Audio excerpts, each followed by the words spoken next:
What is going on, guys? How's it going? It's been a while. It's been a busy week. It's been a busy 2 weeks, and a lot has been going on with the my daily routine has been quite sporadic. A lot of stuff's been going on. Staying busy, getting back into school. First thing I realized once I started going back to school is I was like, oh, this is why I dropped out. Because it is hard to balance school. I didn't realize. So I've been this past weekend, I went up to my girlfriend's place up in Virginia Tech, which is Blacksburg, Virginia, and she lives at a campus. She lives off campus, and I go to Towson University, which you can live on campus. You can live off campus, or you can do what I do and live 45 to an hour minutes away from the campus. And I remember when I first went to school, when I first went to Towson. So when I first went to university, because I went to a community college for about 2 months. About 2 years, and then I transferred to Towson, while I was at community college, I switched my major 3-4 times. A lot of it was stalling the eventual transition I had to do to go to university, which I never wanted to do at the time. But just making that drive, I've only done it 3 times. So I got to do it 27 more times. I think there's 16 weeks or 15 weeks in school. So, but that's neither here or there. Class Tuesday and Thursday.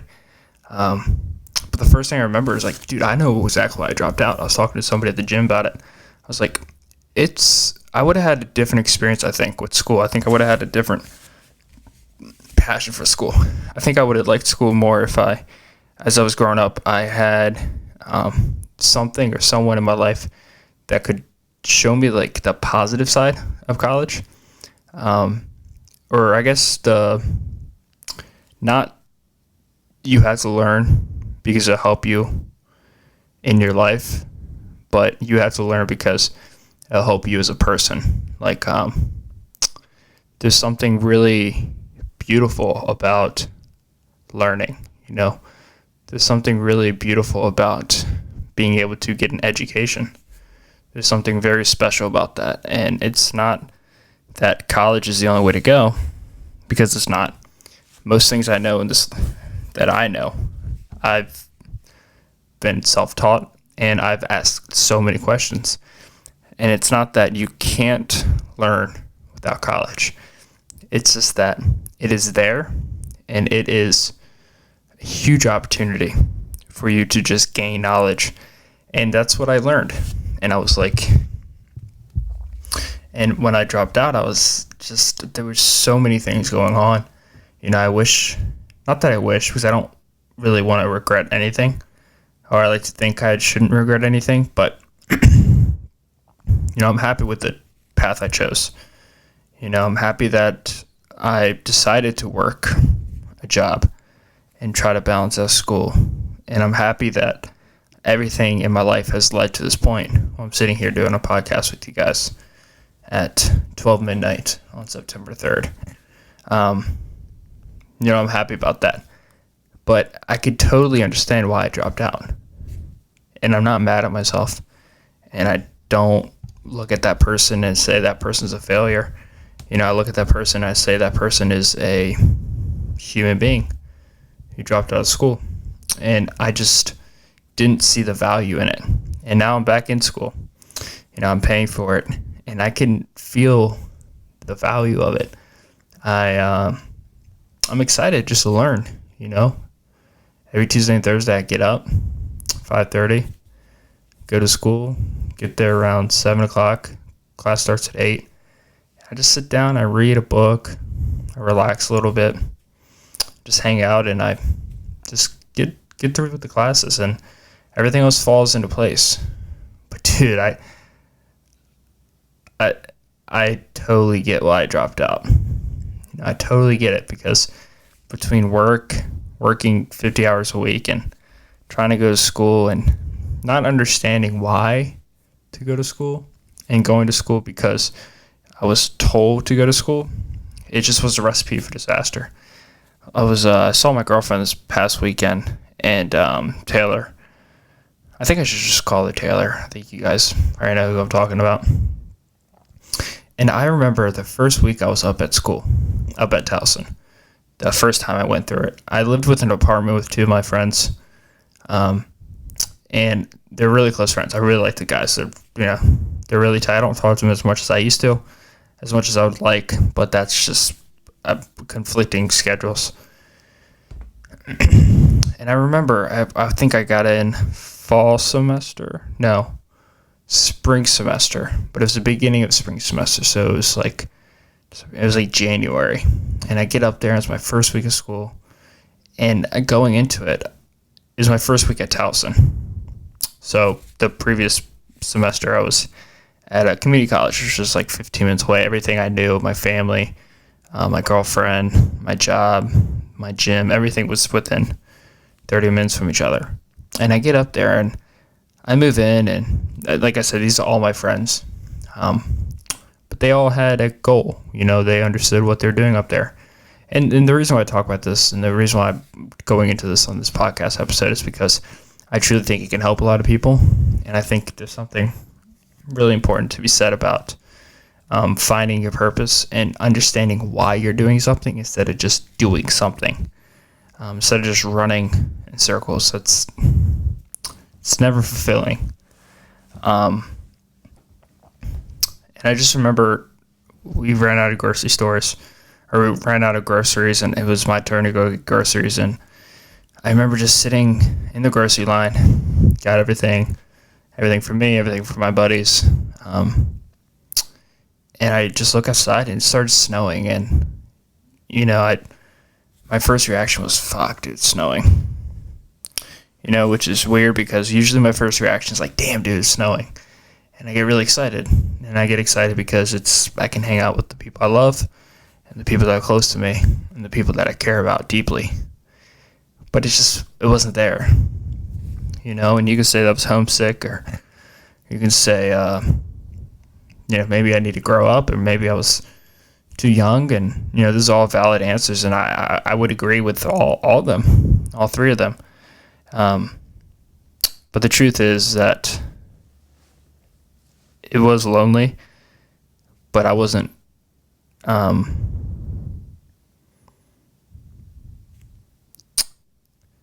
didn't have to be, because I didn't have to be there, because I didn't want to be there. I didn't need to be there. I didn't feel the need to be there. So I looked around, and I felt selfish. I felt dirty. I was like, I shouldn't be here, man. I shouldn't be here. I texted my mom. I was like, I don't know about this. I just don't know how I feel about this. And it's not for me. I remember, because I never told people, and I remember that distinctly. I never told people I stopped going to school.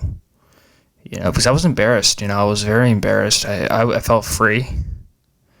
But I felt embarrassed because the people that I knew, the people that I went to school with, the people that I graduated with, were on their senior year of college. When I dropped out, it was like 2016, 2017, class of 2014. So people were going into the senior year. Some people were graduating already. And I felt embarrassed because I was a sophomore and just spinning my wheels, and I looked around, and everyone was graduating with majors. Some people were starting double majors. My roommate was starting a double major. And I just looked around, and the people that I really loved and cared about at the time just weren't there. But the world that I was driving down, the road I was driving down, wasn't my road. I didn't pave it, I didn't pave that road. And whatever road I was paving, I wasn't on. And I wanted to get on it. I just didn't know how to. I didn't feel confident within myself. I had so many good things going on. This is before the company, Silence. This is before podcasting. And I felt like I was just not prepared for the league. I felt like a high school player playing in the NFL. I just wasn't ready. Not that I couldn't be if I trained hard enough or I really studied it and I tried to figure out why I wanted it. Maybe I could, but just wasn't ready. Anyways, a few weeks go by, deeper and deeper into class. You can imagine at this point anything that was gonna allow me to back out of it. I was all over, and I did, and I backed out, and I was done. I literally called my mom. I was like, "Mom, I'm just not doing it anymore. Just not going to class anymore." And she wasn't mad, like she wasn't angry, which was surprising. I thought she would be pissed, but she just wasn't pissed. She was like, it was almost like a sense of relief, She felt like a sense of relief, like, oh, thank God, like, oh, about time, Because I was a pain in the ass, dude, and I wasn't just a pain in the ass, it was like everybody was holding their breath, and nobody was shocked when I did it, and nobody was confused, and nobody was concerned, which I think was kind of one of the greatest feelings. Is I looked around, nobody was concerned. Like, normally if you drop out and, people are asking me, like, well, what are you going to do? I don't know. I was working at a restaurant, I was making money, and that was just kind of all I thought about. Thought about just working and chilling and finding something. And long story short, I took that half semester off. Took another semester off, full semester, and then I just started reading books, and I just found the urge again to learn. Talking to my girlfriend, had serious conversations with her, and things happened. And I went back, and I registered back up, and I went through a semester of community college, and luckily I got back into Towson, and, one of my teachers two of my teachers are teachers that I had before. They don't recognize me, but it's just interesting how the world works. If you ask me 2016, 2017, hey Mike, if you're gonna drop out, but you can be back here soon, I would have said you were lying. I didn't have a clothing company. I did when I dropped out, but when I was thinking about it, I didn't have that. I didn't have the solid connection with people around my life. I didn't have a solid connection with my family. I didn't have a solid connection with my loved ones, my girlfriend, her family. Didn't have the solid connection with my mind. I let my mind control me instead of me attempting to control my own mind. Never saw a day of therapy. Never recognized the self-destructiveness that I was just carrying around. I wasn't violent. I wasn't self-harming, but I was very self-detrivating. Detrivating? I think that's a word. I would just never reward myself. I never validated myself. I never said you did a good job. If I did a good job, I would always say, you fucked up here and here. And I looked around, and that was the way it was, right? Because that's what you do to be a success. I never took time out for myself. I would work myself into the ground. I've just recently started to learn how to say no to people. And I'm young, I'm turning 23 here on September 9th. But for me, I feel like I wish I learned all that earlier, and that's something I've always, when I have kids, I'm never going to try to give them answers, dude. I'm going to let them figure things out for themselves. And more than that, I'm going to let them find themselves. I don't want to ever define them. I want to give them tips and strategies, but I never want to define them. I don't want them ever to define themselves. I want no one to define them. I don't want society to define them. I want them to understand that you are allowed to take on any venture that you want, as long as the side effect is not harmful to other people and not mentally harmful to yourself. And my kid comes up to me one day and says, "Hey, I'm dropping out of school, Dad." What am I going to say? What am I going to say? And it's just crazy to think that I'm back here and I'm doing it. And I'm doing it for real this time. Like, I'm excited to do homework, dude. I find the passion. I've been studying. I always have this, like, running joke with my girl, with Taylor. I'm like, dude, this is what it's like to study. I've never, ever studied. I would always, like, if we had a test, I would manage to get the answers before the test and be able to look at the answers. Or I kind of have, like, a photogenic memory, so I could just almost, like, snapshot it, just cram it in my head. I would always figure things out. I had, like, signals with my buddies on, like, way to, like, transfer answers to each other. But I've never studied. So look at Taylor this past weekend as we're studying at Virginia Tech in just a beautiful classroom. It's like the building was literally called Classroom, or like the Classroom building. And we were on this third floor just looking over the mountains, dude. It was so beautiful. I was like, fuck, dude, I messed up. I should have just been looking for colleges right out of high school. Dude, if I went to that school, I would have not stayed in. I want to say I would have, but there's no way. There's no way in hell. I would have, but I wouldn't have been doing anything bad. I would have been just out of school, working every job, side hustling the hell out of the college kids.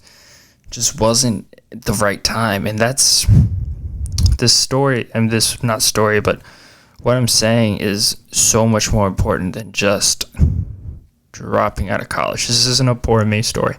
Dude, heck, in my mail today, I just got my certification to ACE personal training. And I'm so proud of that, dude. Me being proud of that is a huge step. I've never been proud of myself for anything. But I can look at that and I'd be like, I studied. I always have the joke with my girlfriend, like, this is what it's like to study. And that connection, I was always study to get the grade, to get a better grade, to get a high GPA, so high schools, so you do good on SATs, so colleges can look at you. That's what I was told. It was always extrinsic. Maybe that's not what I was told, but that's how I interpreted it, and that's all that matters. I was closed-minded, for lack of better terms, and and then now I wish I saw it where it's not about that. It's not about the grade. It's about the grade, but it's about the studying to get the grade. There's a big difference between getting an A plus in a class, but cheating your way through, and getting a B minus, studying your ass off throughout the whole time. Because you're never lying to yourself, you're always true to yourself, and you feel fulfilled. You feel fulfilled. But it was easy to cheat because it didn't matter. If you got a good grade, then you got a good grade. And people just worship that so much. And the point system and the grade system, and it just became everything. And I didn't like it. I didn't like it. I didn't understand it. I didn't respect it. So I went against it, and now I can study, and when I do well in something, I can be like, I did it. I worked hard for it. That's a beautiful thing, man. That's an important lesson, dude. That's a lesson that if you're young right now listening to this podcast, you're my age. I'm young as hell, dude. I'm only 22. And if you're younger than me, if you're older than me, and you still haven't figured it out yet, which I haven't, but at least I now understand fully. I've always thought I understood, but now I fully understand that the most satisfaction you're ever going to get, and in this world is when you work for something and you do it and you can look at it 100% honest and say that result is a direct reflection of the effort I put in a positive manner. That's beautiful. That's all you can ask for. That's all you can ask for. You can cheat. You can skip class. You can say I don't care. You can say I'll never be good enough. You can do that. That's trust me, there's many opportunities where you're going to be allowed to do that in this life, and there's going to be opportunities again for me. I know it. I know this semester is going to get hard, and I'm going to feel like I want to drop out. And since I've already done it again, it's like a drug addict. It's like it's like a recovering alcoholic. Like you've been that. It's obviously not that extreme, but it's just it's the essence. And it's like no, because the feeling I got when I got my certification, or when I even passed my American Council of Exercise Personal Training certification, the feeling I got when I passed that felt so good. And if I can capture that feeling in something else, I'm gonna do it. Like today, I just started like a powerlifting program, and I worked out at work, and I felt good, dude. It felt good, and I love it because it's gonna powerlifting is cool because I always call it the nerd equivalent of the gym. Like if you're a powerlifter in the gym world, you're smarter than bodybuilders. Not always, but you're like a scientist, whereas like a bodybuilder is like an artist, like a painter, because it takes serious knowledge to be a successful powerlifter.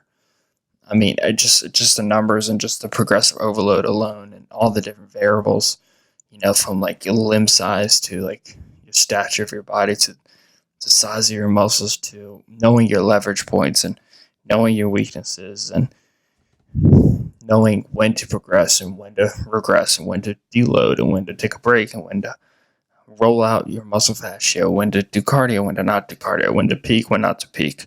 There's so many things, and that doesn't even include the numbers. Like, do you want to do RPE, rate of perceived exertion, or do you want to do just a regular like a 5-3-1 program, or do you want to do the Bulgarian program, 10 sets of 10?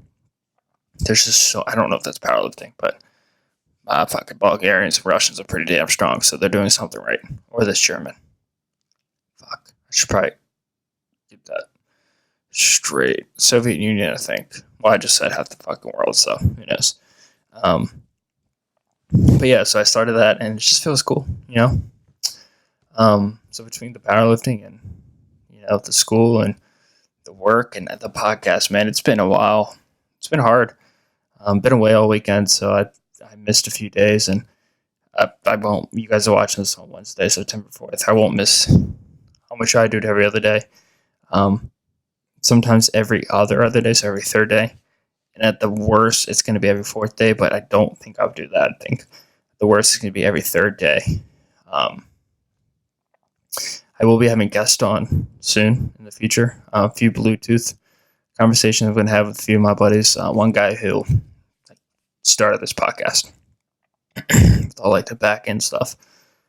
Like if it wasn't for him, I wouldn't be here, and you guys wouldn't be. You guys would probably be doing something more productive than listening to this dumbass talk about school and shit.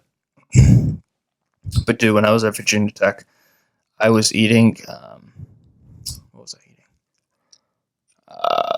London broil, which is just like steak, rice, mashed potatoes, roasted garlic potatoes with mushroom gravy.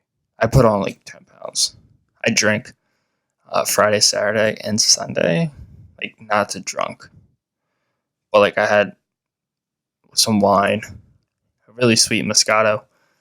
Actually, what I drank with Charles in that last collab video I did, podcast. I'm gonna get him on again, and we're probably gonna drink a little bit more. Just fun shooting the shit with him. You guys seem to enjoy that video. It did pretty well, that podcast episode.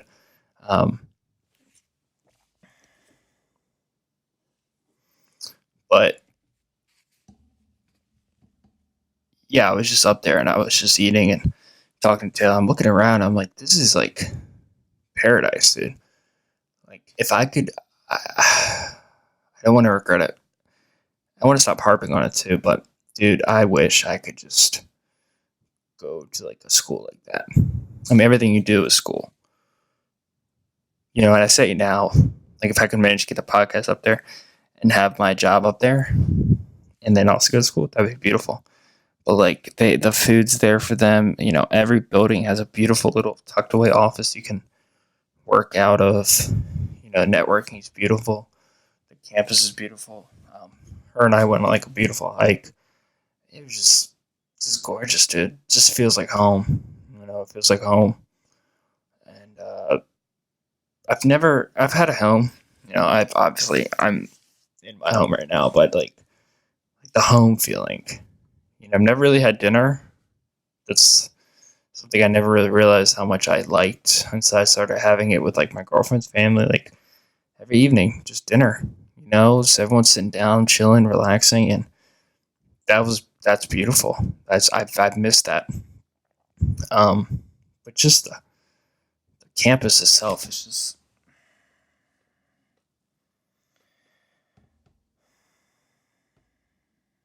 it's just so beautiful up there, and you know, and like the classes I'm in like business classes, which is really I'm okay. So I'm like in this marketing class, which is amazing. Like my teacher it's really cool because I've always had like an issue with like certain classes, especially like business, because so many times you get professors who don't have experience in the field, and everyone makes this argument, but I think it's very important if you're going to teach business to have history, at least if you're teaching accounting, to have a history of accounting instead of just having a PhD in accounting or whatever, you know. And I have this professor, and I'm lucky to have I have my business law professor who's a lawyer, and then I have my my marketing class, not my managerial accounting class, but my marketing class and my managerial class. My teacher has like this really deep African voice, and at first I was like, oh no, this is gonna be hard to understand. But dude, I really like that voice. I don't know what it is, but there's something about like that really deep, rich African American like voice. You know, like that dialect. It's just it feels so educated. I don't know, but it's just there's like art to it. Like when he talks, it sounds like he's like painting his words instead of just using like a dull number two ink, lead pen or pencil. It's like I sound. I think he sounds like he has like this paintbrush that he's just like using like this really fancy font, but like bolded. It's like a fancy font, but it's like bolded, aggressive, deep, but beautiful. Um, and he's an older gentleman, and he keeps himself nice and in shape. And then I have my other professor in one of my classes where it's just like he's like he was complaining about like the how he's just not a morning person, and he just says some things that make me sometimes think like what did you just say? Like I don't think you should have said that. Um, but you can just tell like these two people, both professors, teaching two subjects. One's like 60 years old, but he looks like he's like 35. The African American gentleman with the beautiful artistic voice. I'm saying artistic, not autistic. And then my other professor, he just like I feel like I'm a burden to him in the classroom. Like he's pissed that he has to be there teaching us his passion, right? You know, like this is his passion. This is what you went to college for. You know, and he says things that he knows are gonna become a hot topic, and I don't want to talk down upon him, but just like you could just tell these two people, like my managerial accounting professor, he just wants us to learn. Like he texted me after class today because I texted him about something. He just want to know how class went, and it's like and you can just tell by his voice and the way he stops and lets people ask questions, and he responds to questions. Like, those are the people that have a positive viewpoint on the world, because they go the extra mile, and he doesn't have to. He doesn't have to. He has 3 accounting classes a day, and he does it probably spring and fall. He might do a winter and summer, and he's just like, he doesn't have to. He says the same script all the time, but there's just something about somebody who takes a passion very serious, very serious. That's like me in lifting. Like, I take that very serious. And you can tell when you're talking to me about it, I take it very serious, because it's something that I have used the gym to save me in my life. Like, it's taught me discipline. It's taught me hard work will get you results, but asterisk takes time, which I think is the most important thing that the gym could teach you, because you don't just put up a 315 bench without first putting up 95 on the bench, first putting up 135 on the bench, first putting up 185, then putting up 225, then putting up 225 for 2 reps, then for 5 reps, then for 10 reps, then bumping up to 275, and then hitting 315. It's a slow progress. It takes years. It took me years, but some people it doesn't take years. That's what it teaches you. That's what it taught me. Hard work, patience, which is basically what I just summarized. That would summarize it. Just patience. It taught me how to push my mental boundaries. Like, I don't do it as much as I used to. I was talking to Taylor about this. Like, my best workouts ever in the gym are when I was in a dark place, but not like in a dark place, but like when life wasn't going well. Those are my best workouts. When life's going well, my workouts aren't as good, which is interesting. But I used to do this thing. I used to get up every morning before high school, and it was junior year, senior year, so I was young, 16, 17. I graduated at 17. I don't know if that's weird. I think a lot of people graduate at 18, but I'm pretty sure a lot of people also graduate at 17. Pretty sure 14. Freshman, 15, sophomore, 16, junior, 17, senior. So I was a senior. I was also 17 when I started college. So hard work, patience. If I could, so when I would get up before school, I would work out either at a local gym. I would get there at 5:15, roll into school at 7:30, shower up, and but I made sure that what I did that morning at the gym was going to be the most taxing thing ever on my mental state. And it taught me how to push my mental boundaries. It taught me how to be uncomfortable. It built me confidence. It built positive friendships, positive relationships, because if besides the huge egos at the gym, if you can just kind of put that in a box and say, this is what you get a lot at the gym, and not egos, but a lot of insecurity.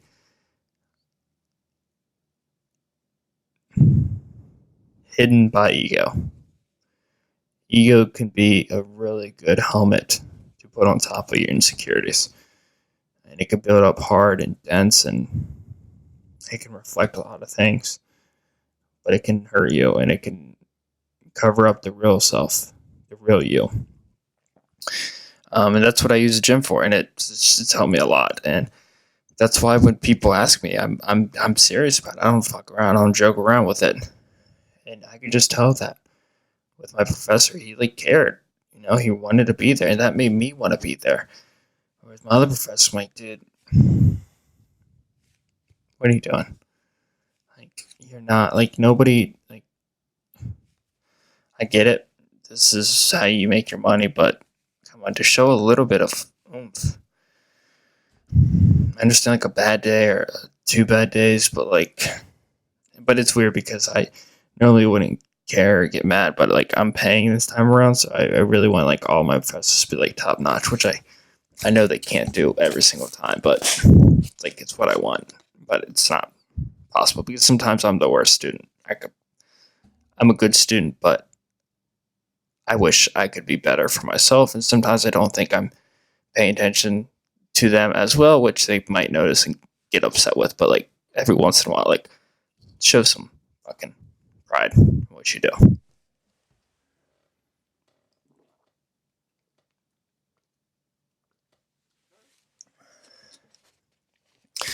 I don't know if I cover this in my last episode, but I've been reading. I finished this book behind me. I think I did talk about it. So I'm not gonna talk about it again. But I'm reading this book right now called "The Male Brain." Short read. Haven't read it all the way. Should have, but just school and stuff and whatever. Fuck my excuses, right? Taylor and I went hiking and we went to this beautiful mountain. It was so gorgeous, dude. We got up at like 6:30, so not too early, not too late, just enough when we went outside.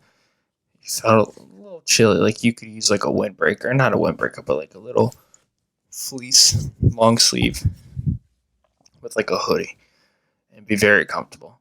And we went on this beautiful hike, and dude, just something about it was Sunday morning. It's just or Saturday, yeah, Sunday morning. Early morning hikes. Just I like the anticipation. I like traveling up there. I like getting up, and then just so warm in your bed, and then you force yourself out of bed, and then you remember why you're up early, and you're like, I'm gonna go on a hike. I'm gonna go climb this fucking mountain, and then you get a cup of coffee and you get in the car. It's a little chilly. You get your dog, you get your girlfriend, and you just hop in her truck. And we stopped and got donuts. We got a dozen donuts. I ate 6. She ate 4. I had the other 2 after the hike. And you just go, dude. And you just drink coffee and you sing, you talk, and then you park. And so you're up about 1,000 feet, nothing crazy, and there's one car there. And we get up there around 8 o'clock. Took about an hour to get there, and there's like 2 cars there, one or 2 cars there, and the dog's excited, and she's ready to hike, and it's gonna be worth it when you get to the top. And some of the pictures we got, you can see it on my Instagram, Mike R Labs. Just beautiful pictures, dude. Just something about that. Just something about being with nature. You just feel connected. Like there's just something. It's like deep. It's like it's a deep connection. It's like when you go fishing. Like when you're going fishing and you can use live bait, but I like honestly I use live bait all the time. But like when you use like a jig or you use like a Texas rig and you cast your rod and you're out there once again morning time, cup of coffee right next to you, and got your dog and your dad's there, and you're just fishing, and there's the sun's coming up or the sun's up, and you can just see the water coming off of the moisture coming off the water, and you just hit that you're reeling, pop, you hit it right over top of the seed, and this you're jigging with the frog early in the morning because the frogs are going back. They're out there feeding. They're going back to just go back to bed or just relax for the midday. And you're fishing and you're just reeling, and bam, you hit it right over the top of the leaf, and this fucking largemouth bass comes up and just crushes your jig, and you just hook them and you reel them in. And there's just something about that. Like it's so primitive, and it's like catching a fish is just such a unique feeling. I'm sure you've experienced it, but if you haven't, just go do it. Like, don't have to start with a jig, but you can just start out, just put like a worm on the end of it, or like whatever, and just put like a cricket, anything, a bug, whatever, and just feel that feeling. And it's like that feeling is like while you're hiking, you can like feel the rocks underneath your shoes. You can grab on trees, you can smell everything going on around you. You feel like nature. And we're walking And I turned to Taylor. I'm like, don't you think it's wild that we're just walking around in the forest of Virginia where there's just black bear monsters just roaming around us, and you just, there's something about that. Like, I didn't have a weapon on me, which was probably dumb. Maybe brought one, but the black bears up there, depends on what time of season it is, but I think down there, not up there. But I think they're more afraid of us. But then again, I should probably do that research before I go up there. But also, like, you never think it's going to be you until it is. But, like, there's just something, like, you just feel like you're back in the food chain. And obviously, thank God we didn't run into one. But it was just fun, dude. It was such a good weekend. I'm going up there again. Unfortunately, I won't be up there for my birthday, but I'll be up there for the majority of it. And it's just like when things are going good, everything's going well. Everything's going well. I haven't put it up yet, but I have a new addition to the podcast studio setup. I might have to figure something out here, and like, I think what I might do is just make this a corner and just put it like this, and just make this closet. It's going to be a closet, and you're going to be able to tell it's a closet, but I'm going to have a bunch of stuff I'm going to hang up, and I think I might switch it up, because I have a few other, my dad got me this awesome poster that has the anatomy of the brain on it, and I'm super excited to hang that up, and just a few other things I'm going to be putting up over time. And this is episode 20 episodes in. It's been like a month and a half, and I've been cranking out podcasts like crazy, and it's, people have been talking about it. It's getting views. You guys enjoy it. You guys seem to like what you're seeing and hear what you're hearing, and the feedback's been awesome. And the reviews on iTunes, I've had a few reviews, or one review, but I've had a few ratings, and it's just, you feel validated, and it's just so fun, dude. It's just so fun to get on this mic and just talk to you guys. Just talk and share my stories, and share things that has been going on in my life. And someone said it, charismatic, and I've never thought of myself that way. Obviously, this episode I'm not as charismatic, but it's also almost 1:00 in the morning, and I've been up since 5:30, so it's just running on. I haven't slept in 20 hours, so just tired. Or 19 hours. It's going to be 20 by the time I fall asleep. But I've never thought of myself as charismatic. I've always thought of myself as like very introverted, which I think I'm a very introverted person. I do a lot of just self-thinking and self-reflection. But I was thinking about that because the first thing I thought was, dude, you're fake. That's why. Like, you're being fake. You're being fake. But nobody's said that. Nobody's even alluded to me being fake, because, not to like show off or anything, but I'm not being fake. I'm being very honest on this podcast, and there's people that I want on the podcast. There's people that I don't. This podcast here is just me. It's my life, and it's the people that I have on are people that are really close to me. And I've had a lot of opportunities to take this podcast, and people always say we should have this person on and that person on. I'm just like, well, I can't have a 20-minute conversation with that specific person, whoever it is. Fill in the blanks. Why would I have an hour podcast on just because they have this many followers, or because they're doing this, or because you've known them like this? Or it's like, I want people on that I care about. And if you haven't been on, it doesn't mean I don't care about you.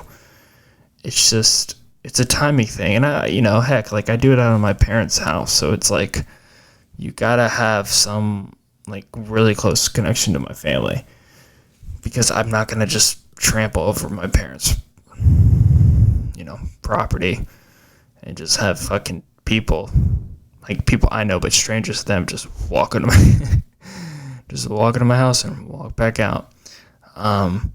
So that's kind of a thing, but I've never thought of myself as charismatic. But then I thought about it a little bit longer. I was like, you're not really charismatic, but you are charismatic when you talk to people, because I am. When I'm conversating with people, I can listen. I'm a really good listener. Well, I think I am, but most people would definitely beg to differ. But I love talking. I love when people want to hear me, or when I feel like people are listening to me and not annoyed with me. I love just conversating. I love just spitting shit, and I could be funny. Like this guy at the gym, I always just make jokes, sometimes a little aggressive. Not PC, but yeah, I'm very charismatic when I need to be, and I love talking to you guys, and like it's the coolest thing. And I'm like, why didn't I do this earlier? And like the truth of the matter is, I just wasn't ready. I didn't know what to say. I didn't know how to do it. And for me, me not knowing how to do something is like telling a kid they're not gonna know how to walk. Like, they will know how to walk. I will know how to do it, and I will learn how to do it, and I won't let anything get between me and learning how to do it. And that's how I felt about this podcast. And I didn't know what I wanted, because before this I was doing a lot of vlogs, which I might bring back, like a different playlist, or like maybe a different channel if this one ever gets bigger. But like, yeah, I don't know. I forgot what I was saying, but it's been a journey. It's been a fun one, dude, and I can't wait to get up to 100s. I can't wait for episode 100 and just see where we are, and the people we're reaching, and the feedback I'm getting, and the questions I'm getting, and the love I'm getting, and the people relating to what I'm saying, and the people who routinely watch you guys are beautiful, and I can't thank you guys enough for everything you do for me.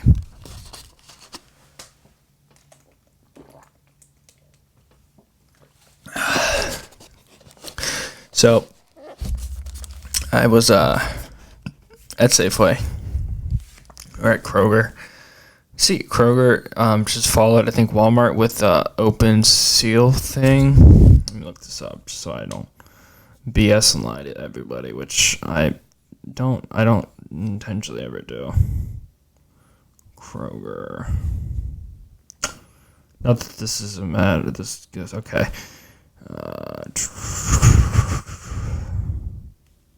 Mom's Demand. I don't know what that is.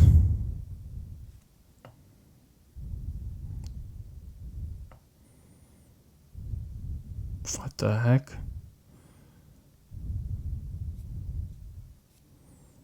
There's like these. I looked at like these pictures of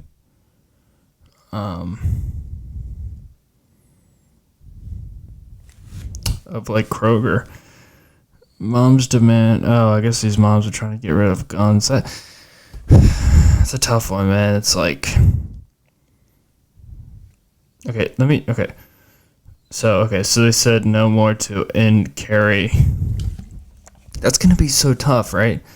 Because found out one of the largest conversion therapy ministries in the U.S. comes out as gay.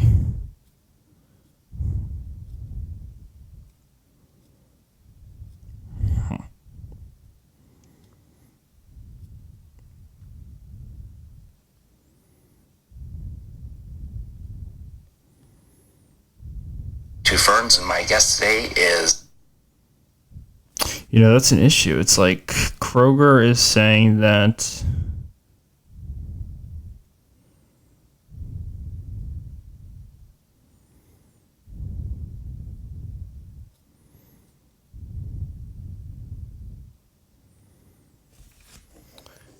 if they are now going to say that they don't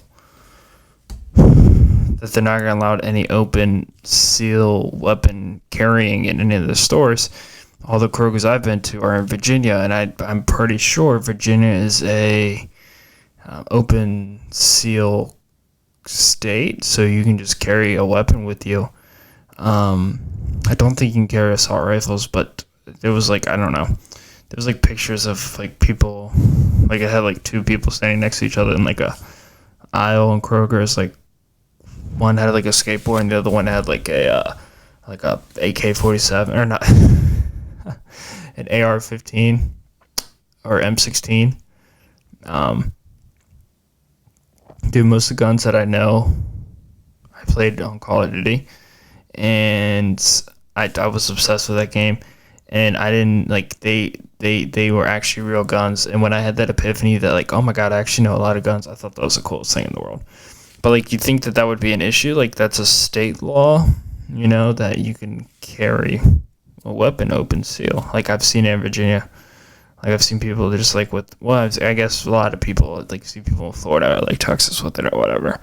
But I feel like that might be like a combating conflict of interest. Like, I understand Kroger's like, we don't want that because it's like I guess it's intimidating, or I don't know, because I don't think the people who are open conceal are the ones committing mass murders, but I think it's more like a safe face kind of thing. Like if if another shooting does happen, it's almost like, look at us, we don't support it. It's like, well, yeah, nobody supports it. I was listening to a really cool podcast today. I think it was with I forget who it was with. Maybe Eric Weinstein. Don't quote me. But they were talking about like the use of psychotropic drugs, dude. I've never even heard of that word until I just recently, like within the past like 2 or 3 years. Dude, these drugs that they're giving to these people, like these SSRIs, and and don't get me wrong, some people need them. Some people do need them, but like sometimes, like, it's so sad because most of the times it's not even like these people's fault that they're becoming addicted. Like, sometimes these prescriptions and like these doctors are just like they just forget to stop writing the prescription, and then you have these people who are medicated too long where they got what they needed from the medicine. They should be off the SSRI, but they're not, and they're back on it, and they just stay on it, and they just keep taking it, and like, then like, because nobody knows the chemical future of your brain being on these psychotropic drugs. Like, nobody knows what the future holds. We want to think that we've done enough studies, but nobody really understands, man. Nobody really understands what all these Prozacs and Xanax and Adderall and Zoloft and all these, just Chantix even, which is like a cigarette quitting drug. Like, nobody knows. Like, if there's a drug that's so strong it makes you quit smoking cigarettes, like, who knows what the future long-term effect is of these. And it's just so absurd to think that these things are just being prescribed left and right, and then not being unprescribed, because it's like these companies that are getting prescribed to these people, to these kids most of the time, are making money off the doctors for prescribing it. So it's such a dark world. And then like these opioids, like, you just, one day you're going to work and you're driving, it's snowing outside, and you slip on black ice, you run up, you hit the curb, and then you slam into a tree, and you break your shoulder, and you gotta have shoulder surgery, and you go in, and you beautiful life, beautiful kids, maybe like a slight addiction issue, or even like no addiction issue. I'm not saying to alcohol or to drugs or anything, but just like an addictive mentality, or like you're genetically predisposed to it, and then the doctor doesn't ask if you have a history of, like, doesn't ask you about your genetic history, or doesn't ask you about like your mom's history with drugs or your dad's history with being addicted. And then, they give you the surgery, and even if they do, you give them an answer, but they're like, oh, well, this is all we got. And then you get out of surgery and they give you a few pills, and next thing you know, you're dead because you become addicted to them. And it's like, this shit's serious, man. Like, these mass shootings are serious, and I get it, but I always wonder, like, are we looking at the right thing? Are we looking at the right thing? Are these guns? And I want to believe so much that, as much as people are trying to get gun laws straightened out, I really, God, I know I always tell myself I'm not going to go in on this on the podcast, but I always want to tell myself, I want to believe that's just a front. And yes, we're trying to work on gun laws. I get it. And background checks. I get it all. But I don't want to believe that we're not looking at anything else. Like, I don't want to believe that we're so far gone that we are just, like, trying to get rid of guns and we just throw in our towels to everything else. Everything else is important. Everything else is very important. These drug uses are important. This simple effect of social media is important. Like, there should be like a class. Like, why can't there be a class in school where it's like a counseling for social media? Like, how to use it, how to deal with it, how to deal with the repercussions of it, how to deal with the mass attention all the time, 100% of the time, all the time. You can't run from it. There should be recess every single day for an hour long. And you should have to work. You should have to at least play for a certain amount of time to get this energy out. We gotta do a better job at educating people. It's just, there's so many things, and I don't want to believe that all our attention is just going to gun control, man. I mean, I don't know. It's just, we don't know. Like, this is like the most ridiculous experiment ever, right? Just prescribing these drugs to everybody and anybody at any age, and you're having 6 and 7-year-olds playing with Barbies, and then, their son says, I don't, like, mommy, why am I not a girl? And then mommy, or mommy and daddy, or daddy and daddy, like, takes them to like a clinic where they just start shooting them up with fucking estrogen, and it's like, what are we doing? Like, what is happening? I mean, I don't know. Then again, I don't know if it's as common as people think it is. I don't know if it is. Like, I think the loudest people get the most attention, but just because you're loud doesn't mean you have a following.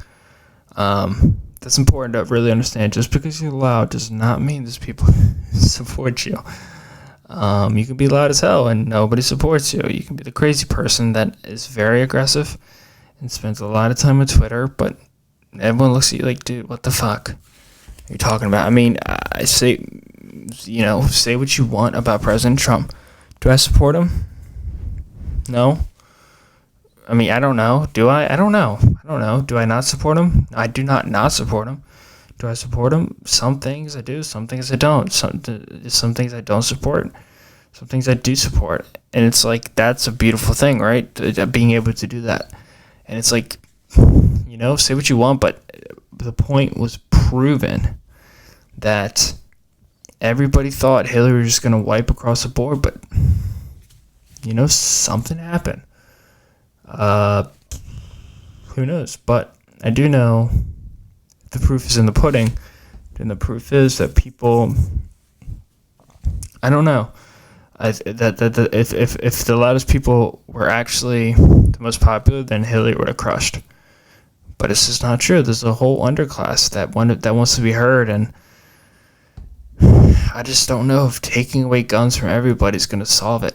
But then I'm so biased because this thin blue line right behind me. I mean, taking guns away from people would have, I don't know. I have a weird connection with guns, right? Because guns saved my parents' fucking life. Just that. It's just, I mean, neither one of them have ever been in a gunfight, okay? But knowing that a cop has a gun is going to deter somebody from hurting them, from killing them, for whatever reason. And it's like, so my view on it is, it's my view, and you could say it's skewed, but what does that mean? That's my experience. This world is my experience.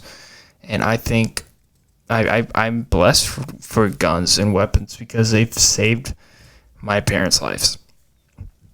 And I'm not afraid to say that, and I'm not afraid to admit that. And I don't think, I don't know, it's just, there's a level of, I don't think we're going after the right thing. I was talking to Taylor about this, and I was in Target, and none of the male models are ugly. None of them were fat. They were all in shape. They all look good. They all had 6-packs. And then you look at the girl models, and you're like, oh, this is 2019. A lot of the girls are overweight. They're fat. I mean, I don't know what to say.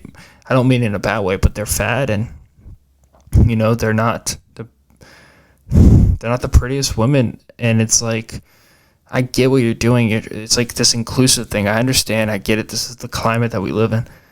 But it becomes to a point where if you are trying to make everything so inclusive, what are you actually doing? What about the poor lady who is in really good shape and is skinny, quote unquote, and she's not allowed to be a model anymore because you think that she's not the idealist body? You think she's not portraying the female body the right way, and she's hurting other women? Do you not see how fucking rude that is to the person? How, I don't understand how you can't understand that. It makes perfect sense to me.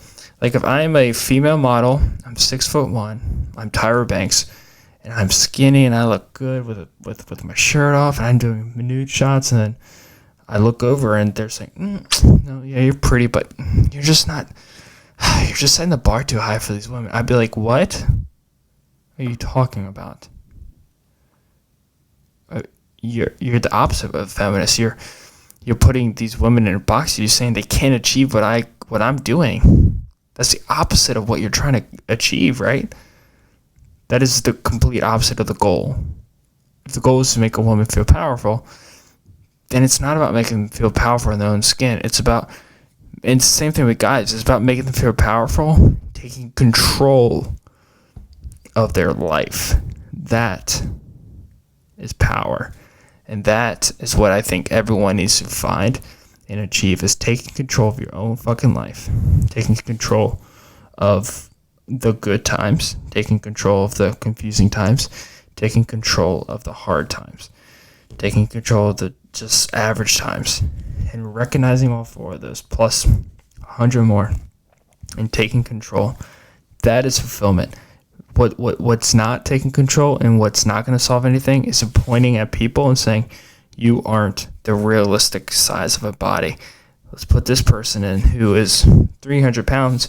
They feel good in their body, but they're not going to last 10 years. And if you ask me, and I don't apologize for this, but I truly believe that supporting extreme obesity is extremely, extremely fucking selfish. I really do. Now, I support feeling good in your own skin. I support feeling beautiful, but I do not support giving someone the okay to be extremely, extremely overweight. You have kids, you may never have kids. If you have kids and you're extremely overweight and you're saying it's all about feeling good in my own skin, well, guess what? Little Sally, little Daniel, they're not going to have parents because you're dying. You're not going to be able to play with your kids. If that's okay with you, that's fine, but that seems very selfish. It seems very, very selfish. Take control of your life. Don't need affirmations from everybody. Find something you love to do. Just do it. Just do it. It's 1:04 in the morning. Got to upload this podcast. Got to be up in 5 hours. Guys, thank you so much for listening. I'll catch you guys in the next episode. This is episode 20. You guys are beautiful people. If you guys are watching this on YouTube, please like, subscribe, comment, share it on your social medias. Please tell one friend or family member about the podcast. If you guys are watching this on Apple Music, Spotify, or SoundCloud, please leave me a rating. 5 stars. Leave it a comment if you want to. With that being said, guys, I'm going to go ahead and end this episode right here. I'm going to catch you guys in episode 21. Have a beautiful night and have a beautiful evening. Thank you.